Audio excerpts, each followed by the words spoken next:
Good morning, everyone. Welcome. It's so good to see so many friendly faces. And happy Friday. So excited that y'all came out. You're going to spend your whole Saturday. You didn't know, your whole Friday. You didn't. Like, we're coming back. You're like, did I miss a day? But who knew the sun would be out? I'm like, this is Seattle? I'm not moving back, though. Keeps trying to trick me. I'm not coming back. Yes, Detroit. So I'm just going to talk really quickly because those of you in here that know me, and many of you do, you know that is not my favorite thing. So I'm just going to get in, get out, talk about why we're having this event, a couple of other things, and then move out of the way for the professionals to talk. So thank you so much for coming to the summit. This summit has been, oh my gosh, I feel like forever, but about 5 years in the making. This was an idea that I had in 2015, actually. And, it's like we go to all these different spaces. We go to this conference, and then you find that all the folks in the room are in the same sector. And particularly in Seattle, as the word equity has been buzzing around, even though Seattle thinks we're liberal, accepting, and all of those things, which may be true for some folks, but not true for many, particularly people of color. So we definitely were like, we need to get all of these folks from corporate, nonprofit, the community, and philanthropy in the same space so that we can connect, cultivate those relationships, and actually, instead of just talking about equity, how about we actually do some? So that's what we're hoping we're going to leave with here today. And I also want to talk about even just the registration process. I think in the process of planning an equity summit, some of those things, privilege, showed up in so many different ways. So when we were trying to figure out what is this process going to look like, because we only have 125 spots, so we came up with this idea, why don't we just do a Google form where you can indicate your interests? It's not registration, because I was thinking, if we send out that link, then everyone, it's like if you're at your email right then, you're going to register, you're going to take up all the spots. And that doesn't necessarily mean that you're the one that should be in this space. And I will, it was difficult, though, when we did have to get that list of about 340 folks down to this 125. And when I was saying the way that equity showed up or the way that privilege showed up, it was interesting the folks that we heard from that did not get in. Many, like, people of color, folks that I know, people in community, like if for whatever reason they didn't get in, I didn't hear from them. But many white people did reach out and they're like, what do you mean I need to be there? I do equity work, I need to be there. And it's like, but this is about equity. And oftentimes things are centered around white people. So I know it could be jarring if you're not used to getting actually what you want. I think that, but many of us deal with that all the time. So I just wanted to make sure I pointed that out. And the other piece, too, it's like when we talk about equity, and we need to move, to that next step around racial equity, because so many of the things that matter and the way that people are affected is because of race, and then gender can come later, and socioeconomics, but race is the number one indicator, and we have to recognize that. So I think it's great that folks in Seattle, and now folks all over the country, want to do equity work. Everyone is on this equity train, and some folks are getting on the racial equity train. But I think it's important to note that I love that people are doing the work, but for people of color, this isn't work, this is like life. Right, so what we end up finding, many of us aren't being hired in particular positions and in certain sectors because for whatever reason, lived experience is invaluable. Data is more valuable, white papers are more valuable, but your lived experience, that's not quantifiable evidence. I believe that lived experience is qualifiable evidence, anecdotes. That's data. Don't devalue lived experience because maybe it doesn't show up in the right school or the right degree or whatever. Because so many of the solutions and the things that we're trying to solve that we hope we can solve today actually come from the folks that have experienced the issues. You need those people in the room, at the table, and not just in the room and at the table, but actually in a position to actually make those decisions. Because it doesn't really work if you have diversity but no inclusion and they don't have a voice. And then the last thing, I said I was going to say a couple of thank yous. So I got my list. So I want to thank my Satterberg Foundation family. Shout out to y'all. Please raise your hands. Raise your hand. I don't want to call y'all out by name, but, I will. Thank you so much for being here and for supporting us in this summit. Big shout out to Juliet Lay over there, who's been holding it down on Satterberg staff, really just making this happen. Have to also shout out our co-conveners, Technology Access Foundation, Trish Malines-DeZico. We're in their space today, and Sherry Williams. Trish is also one of the co-chairs, but doing as we do, she's doing a keynote up north. She'll be here later.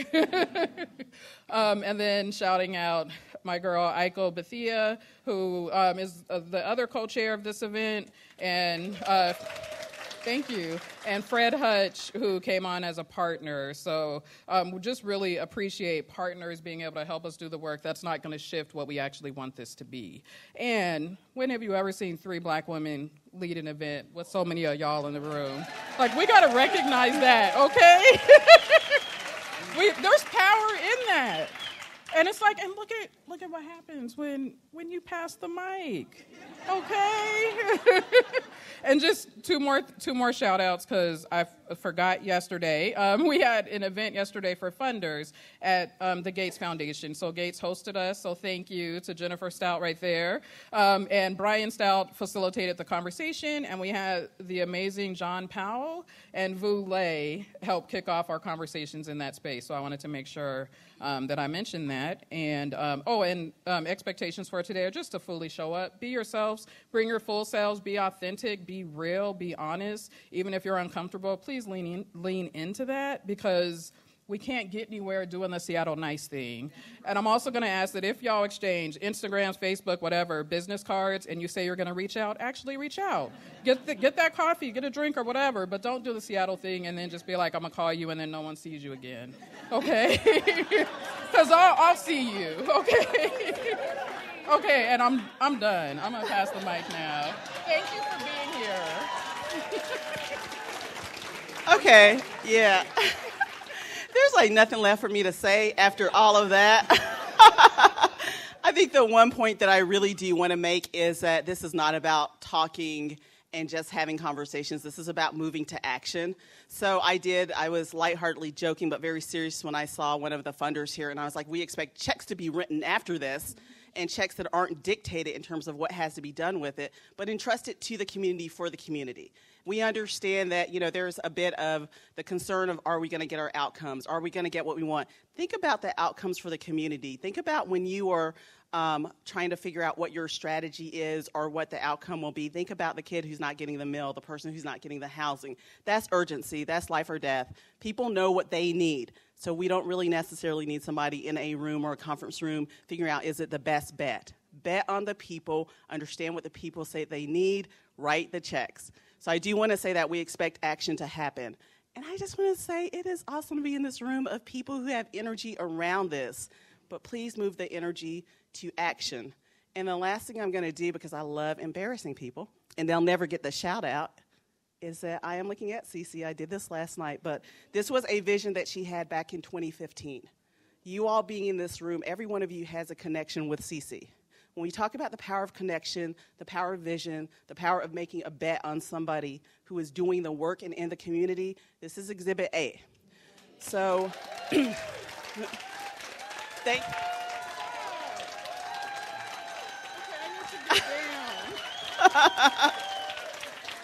And the other thing that I want to make sure that I'm modeling not only is betting on the people who are doing the work, who are in the community and who are of the community, is also actually supporting one another. The idea that there is a space for everyone in the conversation, on the stages, off the stages, to do the work. And modeling that you support each other. And it's not about who gets to get there first, because we bring people with us. So I just want to make sure that I paused for that, because there are a lot of people here with seeds and with visions and who need people to invest in them, who need people to bet on them, who need people to support them instead of wondering why they're not the one on the stage. So I am hoping that you are looking at people and looking at what their vision is, what the possibility is, what the potential is, and even if it is not you, to invest in that for that person and for our community. So this is not a success if people aren't after this doing, engaging with each other, making things happen, being actionable, and yes, writing checks with no strings attached. So action, thank you, thank you, thank you.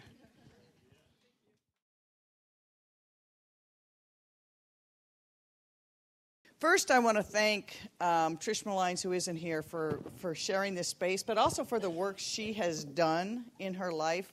If we could do what TAF does for every kid in every school in this region, we would go a long way towards equity. So I want to thank everyone at TAF. I want to thank the others. Cece, you could come back. We would take it. I also want to say is we know that Seattle is in such an enormous period of change. And in this change, we have seen some build up enormous prosperity. But that prosperity has not been shared enough. And we know that there will not be true equity until there is real opportunity. There will be not true equity until opportunity is shared and prosperity is shared. And there will not be equity unless we are intentional every day, in every way, and that it is a relentless focus on it.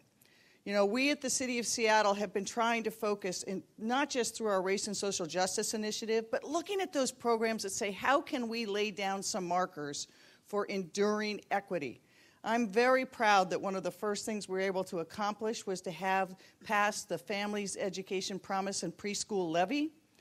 This will give more families the opportunity to have their kids have free or subsidized pre-K, because we know if those kids show up in kindergarten ready to learn, they'll do better their whole lives. But too many were being cut out and left behind. And if you look at those families now who show up for their kids, for that preschool programs, they know that it's not just good for them, it's good for the whole community.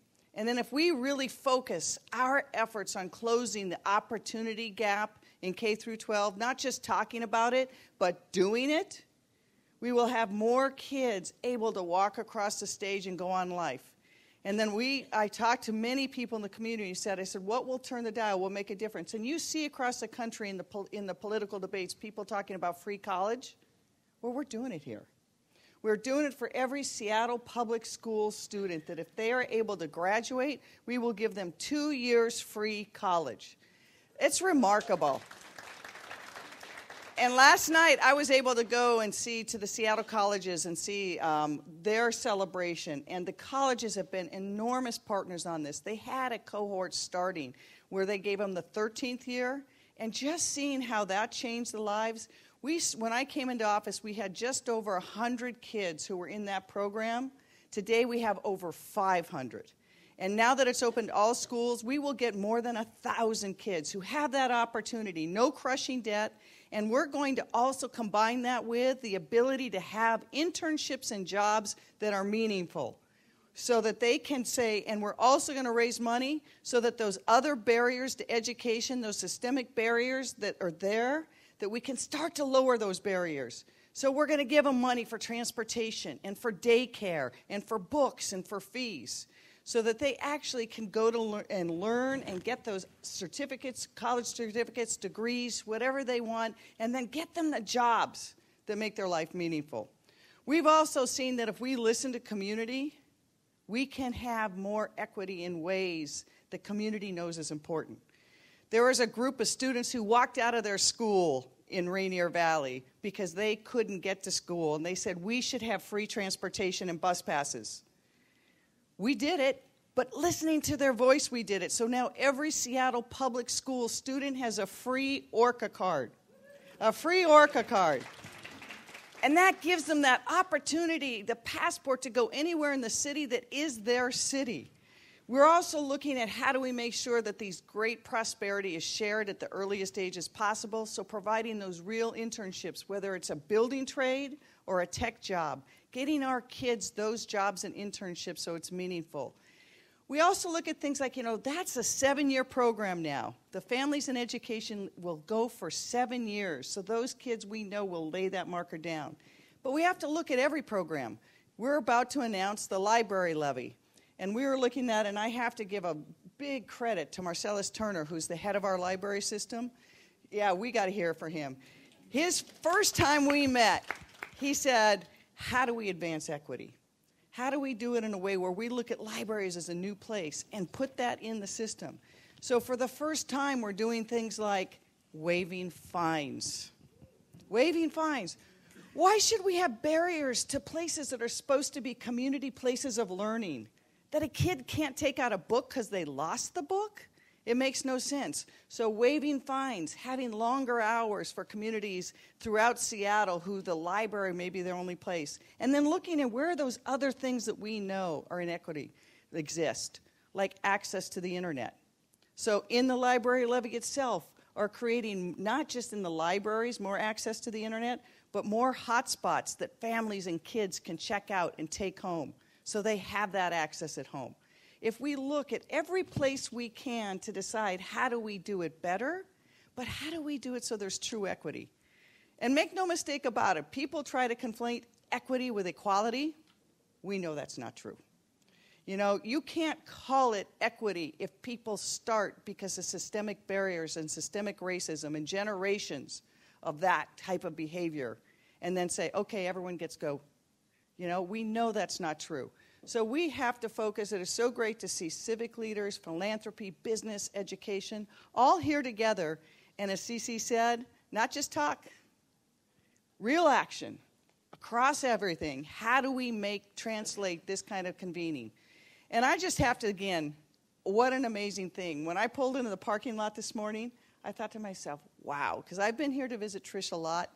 This is a place that is an amazing center for all of the Northwest, but it's this quiet, sleepy corner in White Center, and here it's now bustling with some of the best minds focused on equity. People like Sharon Maeda, who's been doing this for decades. Thank you, Sharon, for all you're doing. To the new people in the room saying, we want it at the table and we want it done now. So thank you for all you're doing. Look forward to the conversation. Know that the city of Seattle will do all it can and listen to community and voices. We'll have Anthony and others here through the day to bring it back to say, how do we be better?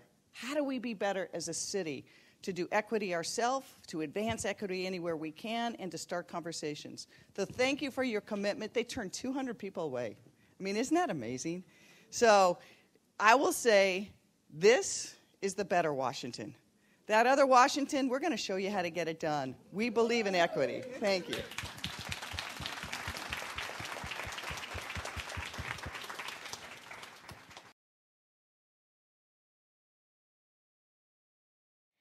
This new poem I wrote, just like, imagine all the brilliance that Cece said, but I try to put it in a poem. So it's called Seattle Freeze. Seattle Freeze be like,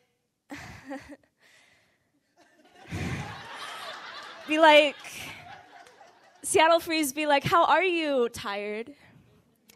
Be like, ghosting. Be like, I saw you on the train, but I didn't want to seem awkward. Seattle Freeze be like, yeah, I'll let you know. We'll follow up. Seattle Freeze be like, I can see you pounding on the underside of the water, but your cracks don't threaten my stride. I'll give you the time if you bludgeon a breathing hole with your sister's rib. I'll give you funding if you convince me the value of your breath in 500 words or less. Seattle Freeze be like, I'm not convinced of your struggle until you let me scrapbook it in a proposal or parrot it at a board meeting. Seattle Freeze be like, getting cold feet standing up for equity if it means embarrassing your coworkers. Be like, I like social justice trainings, but just to say I've done them. Be like, only talkative with the right language and silent around who it actually needs to be said to. I'm not entertained by a peacock fight of rhetoric anymore. Using the language of my struggle while inflicting it upon me is a gaslight arson to a glacier. Will you stand for equity if it means losing your corporate donation? Will you stand for equity if it means losing the comfort of your uncle at dinner, your coworkers, your friends, your wealth? Am I making you uncomfortable? My past due notices on my dinner table are on the underside of your comfort. My math teacher in a school choked of funding, scrambling from one class to another within the same period, is on the underside of your comfort.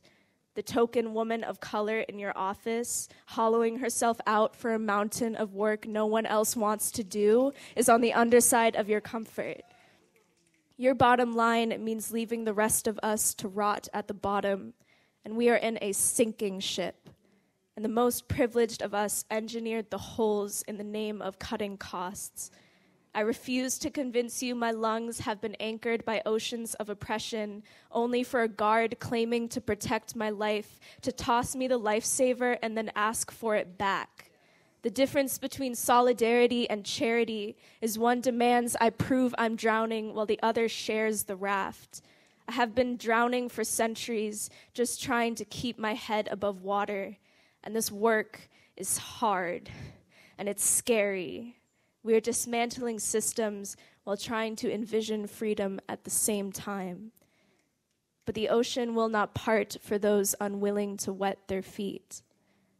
There are shores of equity that have been colonized, destroyed, and lost, but we need to find them for our own survival, to thrive, remember them, create them.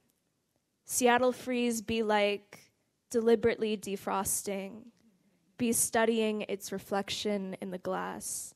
Be like, I may not be able to map the next shore, but I know we need to get there. Be like, we are mapping it now. Thank you.